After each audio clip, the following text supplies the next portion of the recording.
Pique is a festival series that celebrates underground and independent music and art.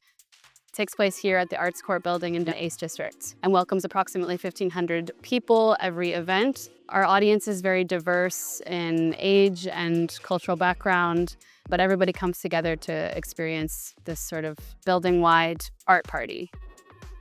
We started during the pandemic, so our first edition was entirely online, and then the first few in-person editions were very, very limited capacity. So we had a lot of freedom to really try anything and see how it worked and experiment, which is very much in the spirit of what we're doing. What we've seen is that people are just coming to discover something new or to connect with their friends or connect with their community.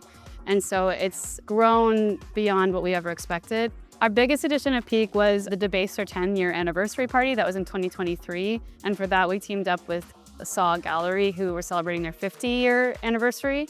The whole building was participating in that event. We had some artists that were kind of significant to Debaser's history, such as Lido Pimienta, who was an artist we worked with in our early days and who has gone on to have a wonderful global career, plus many other artists that kind of represent the underground in Ottawa.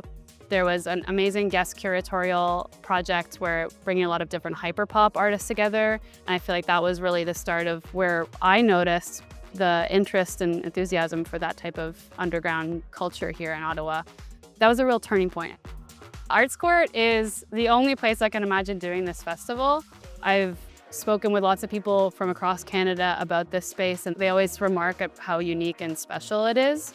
It's owned by the City of Ottawa, and there's about a dozen different artist-run center tenant organizations that manage the space. It's very accessible to the community, and it's also been designed with the community in mind.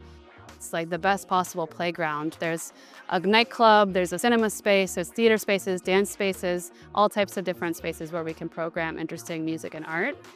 It also is a former county courthouse, and it's right next to the former jailhouse. So there's a lot of heavy history and memory kind of embedded in this building.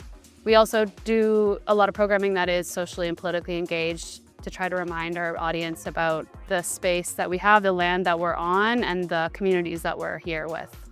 I think my all-time favorite space is the Saw Courtyard, which we're on right now. It just is the perfect meeting place for the festival. There's a grassy area close by if you want to chill out and get away, but you can also get up right close to the stage. One of my favorite spaces in the building is also the Ottawa Dance Directive spaces. They have beautiful dance studios. We don't get to use them every edition of Pique, but when we do, it's always really special.